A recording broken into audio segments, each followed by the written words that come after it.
Hello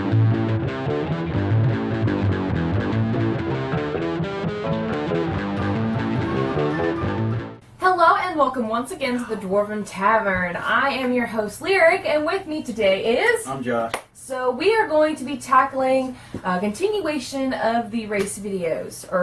The race, right? We're tackling race. Yes. So, this video is going to be about, actually... humans. Yours truly, humans. So, you would think that we would kind of know what we're talking about on that but one. we really don't. This time we are going to be talking about humans. So where are they listed in the book? So what are humans? Considering Humans. it's in alphabetical order, it's probably behind half-elf. Actually, you'd be surprised. Humans is the first one listed in the book because humans are the most generic things you can get.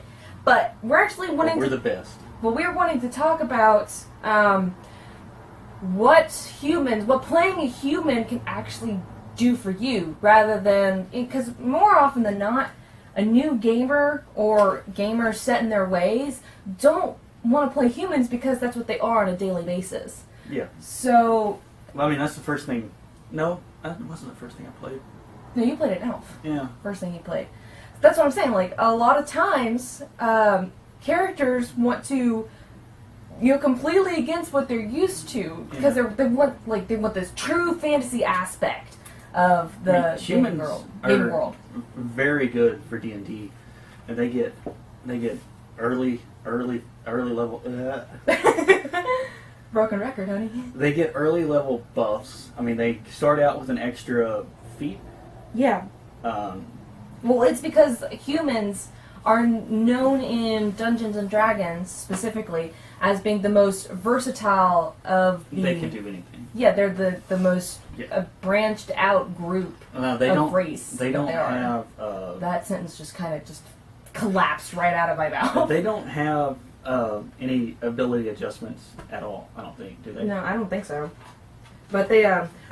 No, they don't. Them and half-elves have no ability adjustments. But they're one extra feat at first level because humans are quick to master specialized tasks and varied in their talents.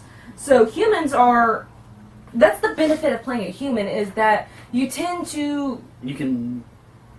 They tend to have... And I think it's to make up for the fact that they are just humans. They have more that they have to compensate for. Therefore, they are capable of doing that much more. Human can play any class.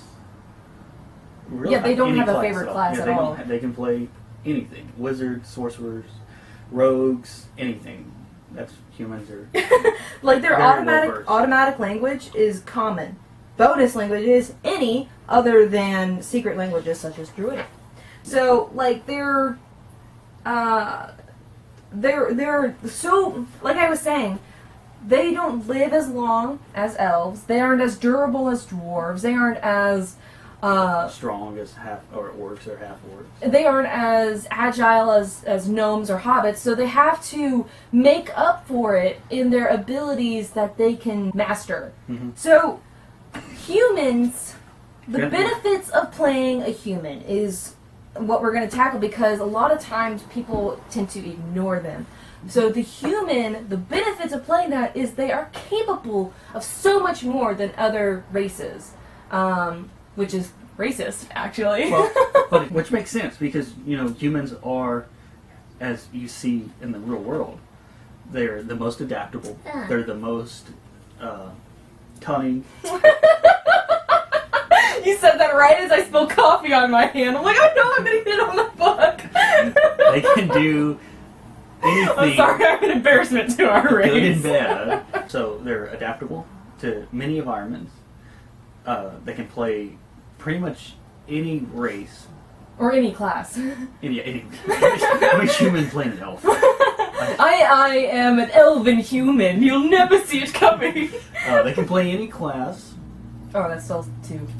They're very smart as a race, as we fumble for another reason why they're good. Because they have to make up for, like I'm saying, they're compensating for the fact that they're just human. Just human. All the stats, I think, in D&D are based around the human equivalent. Yeah, Like yeah. strength is based around the human equivalent of that. So a strength check for an elf would be different than it's the same number, but it's a different basis on what you're comparing it to. Well, D&D is using human as its metric system. God, that was hard to say for some reason, because that is what we as humans would understand. Yeah. So the fact that the dwarf and the half-orc have +2 on their strengths is because they are that much stronger than humans naturally. They are that much stronger than we as a people are. So, like a gnome is, it's got a +2 on dexterity because they're that much faster than we are. So, it being, it's a metric system for Dungeons and Dragons, and probably for Pathfinder and Yeah, I think everything is based around the human as the metric system. So, what can a human in your game accomplish? Well, pretty much anything it puts its mind to. Like when questioned, like what can an elf bring to your game? It's all about like finesse and agility, and we will do a video on the elves here soon. But it's also like, what can a dwarf bring to your game? Oh well, they're not always comic relief. Sometimes they are the one that's bringing humor to the game. And there's plenty of dwarves that don't stay in the ground. Exactly. So like a human, I think the better question is, it's not what can a human bring to your game, it's what does their class that they have chosen can bring to game, because a human can fit pretty much any role that it's been given. It's kind of the jack of all trades race. And a lot of it is, what can you as the player bring to the race? That is a very important question. It doesn't matter what race you're playing if, everybody's limited by their own ability. Right. Everybody rises to their level of incompetence. That's actually a good way to put it. When a player is unable to provide their character's personality to a T like they want it to, and a lot of that, that's not the character's fault. That's the player's. That's your fault. But it's the player's fault, but it becomes the character. Right. Which shouldn't. We're getting off topic, but shouldn't be what it should. That's wrong. Just because I want this guy to be, let's say he's a cunning, conniving, very tricky kind of guy. Foxy. Foxy, but I don't know. Well, not foxy as in sexy, foxy as in like. Yeah, but I don't know cunning. how to play that because I'm not that as a human being. Well, that's a different video altogether. That's how can you change your personality? How is therapy a way? Like, how is gaming a way of therapy? That's a different video coming later. And it's what can you bring? Just like any other race, what can you bring to playing a human? Exactly. So, and I would say to that, the easiest way to do it is, you are human. You know what humans can do. You know what they can't do. You know that some humans can have extraordinary bursts of amazing feats. Right, like when they have an overrush of adrenaline in their body, or when they study something for a specific amount of time. Like, your own limitations, and other people's limitations, like learning a language, or squatting so much weight, or... The best thing about humans is, in all genre, all fantasy, pretty much history in general, humans are depicted as something that they're never kept down. They always overcome something. That is actually a very good point, is that a lot of the races, like in Lord of the Rings, or I guess Game of Thrones isn't really a good example, but the races that are in fantasy, they always humans always overcome half-orcs or half-elves, or... They always the win like. at the end of the day. Exactly. So, because they have that human nature that no other race has. So which is the don't give up nature. Yeah, really. I mean, I'm not saying other races don't have that, but with the humans, I feel that it's more amplified when it comes to media and Well, fantasy. I think that ties in, like the don't give up personality ties in with the human limitations we mentioned before. Yeah. They are not capable with as much stuff, so they've learned to be more driven, more determined to get what they want.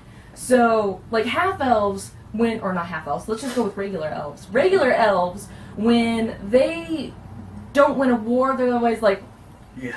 What can you do? And then they're gone. But a human's like, nah, bitch, this is our war. We are taking over. You know, obviously it depends on the personality of the human, but a lot of it is, you fight to the very last man.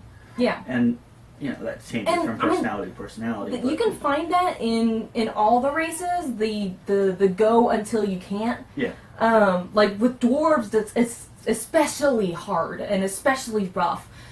So when it comes to humans, like they know their limitations, but they know how to overcome them. Yeah, exactly. They know how to do it within the limits that they have. Like they know that 110% is still okay, but 150 is pushing it too hard. I think that's the thing about playing a human is that playing a human is constantly playing to Taverneer is constantly playing to overcome something.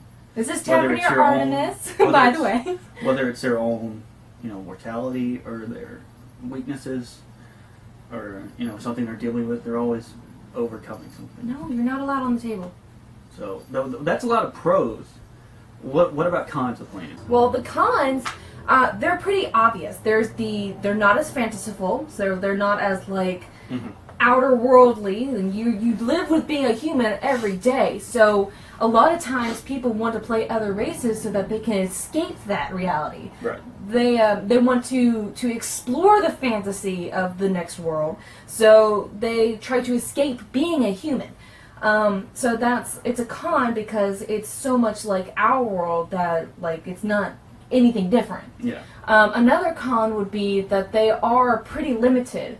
Like they have normal strength, normal speed, normal dexterity. Well, that's speed, I guess. They have normal stats, so it's not anything like, oh, I have amazing strength of a half-orc, or right. I have amazing agility of an elf. And, they're also... It's my elf. It's also their culture. Like, human culture, they're not well accepted by, I don't know, let's say elvens or orcs or whatever. You're going to see humans are all humans, and they're human. Well, I understand what you're saying. Like the elves and the orcs, they usually tend to exclude humans because A, they don't live as long, and B, they are a culture of I guess it's a culture in constant change. And the other races can't really deal with that because they do live longer. So short. Yeah, so they're in a constant motion. It's almost chaotic. They can't really deal with it. So like the other races tend to, distance themselves from humans, except for, the ones that create the halves. Yeah. Which, that's their own fault. Or it's not. Hey, be nice. But another con could be its lifespan in general. I mean, this is something that D&D doesn't really... D&D kind of goes against this because, if we were using humans in the medieval era as a... basis. Yeah, as a basis. Listen to this. Humans have short lifespans, reaching adulthood at about 15 and rarely living even a single century. So they're giving human lifespans a lot longer time than humans generally lived in these type of conditions. So, the conditions that humans would live in like this, they'd only live to about 40, 45 years old. So, D&D itself is already, kind of giving humans some slack with that. Yeah, well, it's a different world. Yeah, but what I'm saying is it's a con, but not as bad as it could be. Yeah, and another and a pro and this is more touching on Pathfinder, but a pro for Pathfinder is that humans just like in D&D, they don't get like any ability bonuses. Yeah. But they get okay, never mind, I lied. Okay. Humans in Pathfinder get a +2 to 1 ability score, any of them. So they can get a +2 to any ability score in Pathfinder. Well, that actually makes some sense because humans have a tendency to focus on one, like, area. I almost said era. Like they tend to like be bodybuilders or intellects or athletes or like stuff like that. So that kind of makes sense. That actually makes more sense than them not having any bonus at all. Yeah, that they can a bonus that they can assign themselves. Basically, they have a bonus that the player in Pathfinder can assign to what they deem the character should have. So, like if you want to play a human, even better, if you don't want to play a human, try playing a human. There was actually a Taverneer Lindsay. She avoided playing humans as much as possible. Then for the Saints campaign, it was actually, when we were rolling up the characters, we were coming up with characters that we would never play. For me, it was a half-orc. I would never play a half-orc, because, oh god. And I would never play a monk, because I just never played it. I was gravitated toward sorcerers and wizards and humans, and I mentioned this in a previous video. But, I was forced to play half-orc monk, thus my favorite character. Yeah. Lindsay was forced to play a bardic human. And she learned so much. She actually taught the rest of us that being a human wasn't bad. It was what you make it. Exactly. It's your human character is what you make it. I guess that is probably the best way to put it. What you bring to the table as a human character is what you yourself can provide. It's not like with the dwarves and with the orcs and with elves, like with all of the other... You can fall back. Like, I'm sorry, but no, you're like fine. with other races, you can fall back on stereotypes. Exactly, that's the point I was getting at. There's no real stereotype for humans. Exactly, like well, I mean, there is a stereotype. They're blundering, stupid, and they're they're not. They're not stupid. They're more naive. They're always like when it comes to dealing with like dwarves or half orcs, they're always just like, oh, they're evil. We must conquer them. Well, I mean, yeah, I guess, but. Well, what I'm saying is in my opinion, there's no stereotype for humans. I was saying, like, for like, fanciful, like, whenever you read a book about half-orcs or not half-orcs, but humans in a fantasy world, they're always seen as the lesser race. They're seen as the lesser race, and most of the time, they overcome, as, if they're in a war, they overcome, they win. Well, what I was saying was, good point there. What I was saying is, in my opinion, there's no stereotype, like I said, and that means if you're playing a dwarf and you don't know what, you get stuck. You can always fall back on. He just lives in the ground and digs for gold or gems. He's very gruff and very moody and drinks a lot. And same thing with orcs. Yeah, like you can fall back on that, and same thing with elves. You can fall back to the pretentious. I'm an elf. Ooh, look at me! I'm so fancy. The more Tolkien-esque elves. Exactly. That you can fall back on. But the human, like if I were to use an example of what a human stereotype would be in a fantasy realm, it would be the kind of a warmonger society where they're always seem to be on the verge of war, and I think it's with each other or with other races. Both. They tend to gravitate toward fighting each other because that's what humans on Earth tend to do. And I think that's going along with the fact that their culture being so minuscule in a time period, it's so chaotic, therefore it causes that war. Yeah. So that is something that you can fall back on, but again, it really just depends on what class you have and what your backstory is, and what you yourself, what your personality either wants or wants to convey. So, I mean, like, it really just depends on the player. Just because you're not something doesn't mean your character can't be that. Exactly. Like, if you're having a hard time displaying what you're like, this is another video that we're gonna get to.